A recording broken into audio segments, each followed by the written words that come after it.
जब आप पहली बार पेरेंट्स बनते हो और आपकी गोद में एक नन्हा छोटा सा बेबी आता है तो आप रियलाइज करते हो अभी बहुत कुछ सीखना बाकी है इस न्यू जर्नी में। उसमें से एक चैलेंज सामने आता है कि बेबी को किस तरीके से नहलाया जाए और कब नहलाया जाए, कैसे नहलाया जाए। फिर इस वीडियो में हम इस टॉपिक को कवर करने वाले हैं। होप ये वीडियो आपके लिए काफी इंफॉर्मेटिव रहेगी। अगर रही तो प्लीज लाइक बटन पे हिट किए बिना कहीं मत जाइएगा और अगर आप इस चैनल पे नए हैं तो सब्सक्राइब बटन के साथ साथ बेल आइकन जरूर हिट करें। Hello friends, welcome back to Be a Mom Family. आज की वीडियो में हम लोग बात करने वाले हैं कि बर्थ के बाद बच्चे को पहली बार कब नहलाना चाहिए।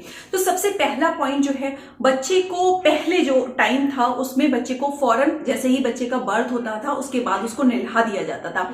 लेकिन as per World Health Organization के स्टैंडर्ड के हिसाब से बच्चे को 24 से 48 घंटे के बाद ही उसको नहलाना चाहिए, क्योंकि उसके ऊपर एक प्रोटेक्टिव लेयर होती है जो बच्चों को बहुत सारी प्रॉब्लम से उनको बचा के रखती है। अगला पॉइंट आता है क्या बच्चे को हमें डेली बात देना चाहिए और कब से स्टार्ट करना चाहिए। जब तक बच्चे का जो अम्बिलिकल कॉर्ड यानी कि जो नाभि नाल है वो ठीक नहीं हो जाती है तो आपको प्रॉपर बात देने की जरूरत नहीं है। उसको आप स्पंज बात दें, वो बच्चे के लिए सफिशिएंट होता है। नेक्स्ट पॉइंट इज, क्या बच्चे को डेली नहलाना जरूरी है।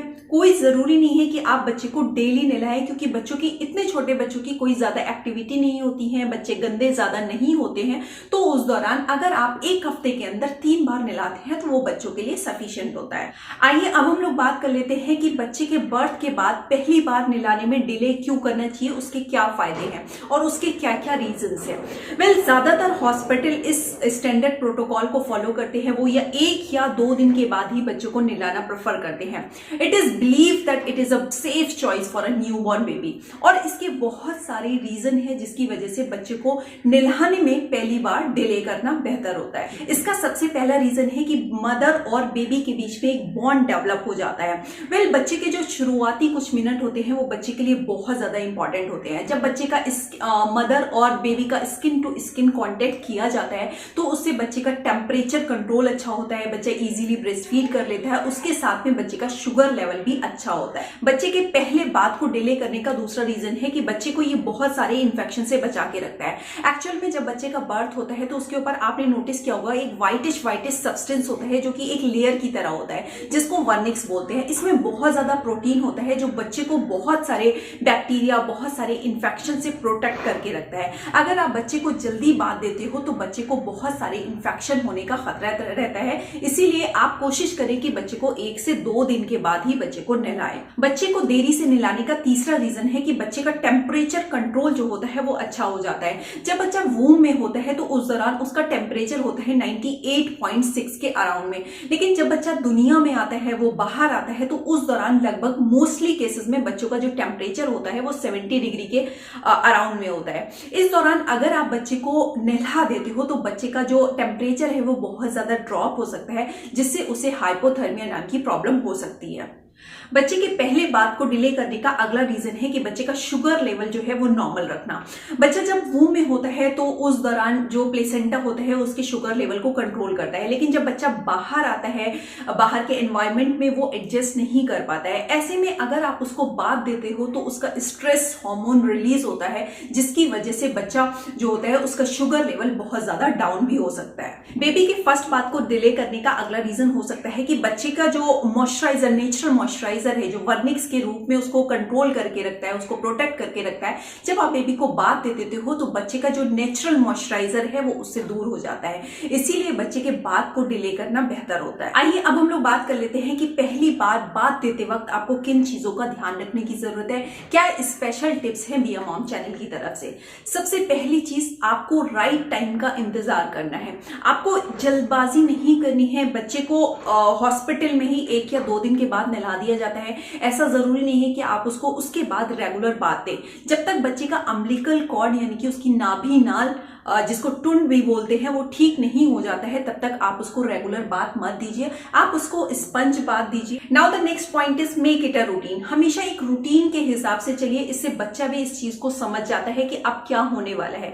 जब आप इसको रूटीन को फॉलो करते हो, लाइक अगर उसको स्पंज बात देते हो या फिर उसको प्रॉपर बात देते हो तो बच्चा समझ जाता है और उसके बाद मोस्टली बच्चे जो होते हैं एक नैप ले लेते हैं, यानी कि आसानी से सो जाते हैं। तो इसको एक रूटीन हैबिट बनाइए, बच्चा भी अंडरस्टैंड करेगा और आपके लिए भी ये इजी ईजी रहेगा। अगला पॉइंट है कि जब भी आप बच्चे को नहलाने के लिए जा रहे हैं तो उससे पहले सारी जितनी भी जरूरत की चीजें हैं पहले से उसको इकट्ठा करके रखें। ऐसा ना करें कि बच्चे को आप अकेला छोड़ के और कहीं पे बाहर कोई भी चीज इकट्ठी करने के लिए चली जाए। जस्ट लाइक आपको बेबी सोप चाहिए, बेबी शैम्पू चाहिए, या फिर टॉवल चाहिए, या फिर उसको बाद में रैप करने के लिए उसको ब्लैंकेट चाहिए, गुनगुना पानी चाहिए, बाथ टब चाहिए। ये सारी चीजें आप पहले से इकट्ठा करके रखें। बच्चे को कभी भी अकेला मत छोड़िए। जब भी आप बच्चे को नहलाने जा रहे हो तब ध्यान रखिए कि बच्चे को कभी भी खुली जगह पे मत नहलाइए, भले से वहां पर धूप ही क्यों ना हो, क्योंकि धूप तो होती है लेकिन साथ साथ हवा भी चल रही होती है, जिसके कॉन्टेक्ट से बच्चे का टेम्परेचर जो है वो डाउन हो सकता है। हमेशा ध्यान रखिए जब भी बच्चे को नहलाने जा रहे हो तो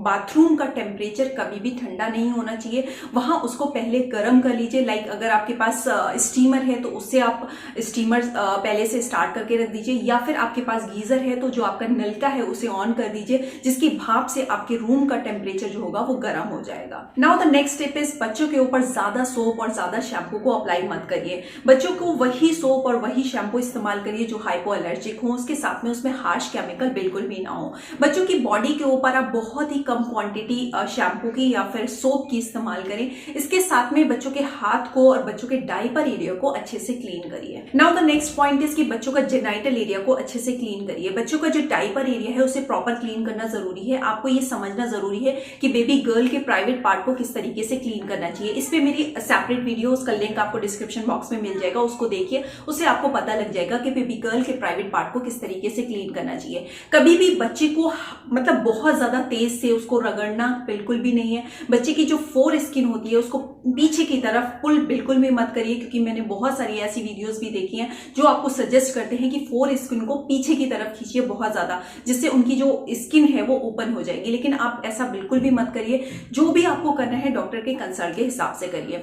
बेबी गर्ल के बारे में अगर बात करें तो हमेशा ऊपर से नीचे की तरफ को क्लीन करिए, और जो उनके वजाइनल लिप्स होते हैं उनको अच्छे से अपनी साफ फिंगर से उसको क्लीन करिए। इसके साथ में बच्चे के जेनाइटल एरिया में अंदर की तरफ कभी भी ज्यादा सोप का इस्तेमाल मत करिए। Now the next point is जब भी आप बच्चे को नहला रहे हो तो आपकी ग्रिप बहुत ज्यादा स्ट्रांग होना चाहिए। अगर आपकी ग्रिप स्ट्रांग नहीं हुई तो बच्चा स्लिप हो सकता है, उससे हार्म हो सकता है। हमेशा ध्यान रखिए बच्चे को एक हाथ से उसके हेड के नीचे उसको फॉर्मली आपको होल्ड करना है, दूसरे हाथ से उसके ऊपर सोप को अप्लाई करना है और वाटर को इस्तेमाल करना है। बच्चे को नहलाने के लिए काफी सारी टेक्निक्स है, जस्ट लाइक ट्रेडिशनल टेक्निक है। उसमें क्या होता है, आपको फर्श के ऊपर बैठना होता है और सामने की तरफ इस तरीके से बच्चे को एक हाथ से होल्ड करना होता है और आपको दूसरे हाथ से उसके ऊपर सोप अप्लाई करना होता है और वाटर को इस्तेमाल करना होता है। नेक्स्ट इज कि आपको बाथ टब मार्केट में अवेलेबल है, उसे आप यूज कर सकते हैं। बहुत ही इजी, बहुत ही कंफर्टेबल होते हैं, इजीली आप उसको नहला सकते हैं।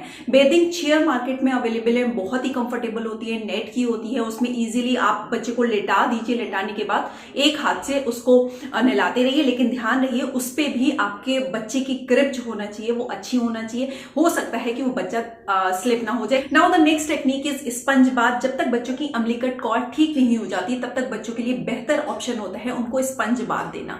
ये कैसे करना आपको होता है, एक आपको सॉफ्ट टॉवल या सॉफ्ट कपड़ा लेना होता है और थोड़ा सा गुनगुना पानी चाहिए। आप गुनगुने पानी में उस सॉफ्ट कपड़े को डिप करिए। डिप करने के बाद उसको हल्का सा निचोड़ लीजिए। उसके बाद बच्चे की पूरी बॉडी पे, बच्चों के अंडर आर्म्स में जो उसका जेनाइटल एरिया उसको प्रॉपरली उसको क्लीन कर दीजिए। सो फ्रेंड्स, अगर ये वीडियो इन्फॉर्मेटिव लगी हो तो प्लीज लाइक किए बिना बिल्कुल भी मत जाइएगा, और अगर आप इस चैनल पे नए हैं तो सब्सक्राइब बटन के साथ साथ बेल आइकन जरूर हिट कर दीजिए। Then be healthy, be safe, have a good day, bye bye. अपना बहुत ख्याल रखें। Thanks for watching Mia Mom channel. Bye bye.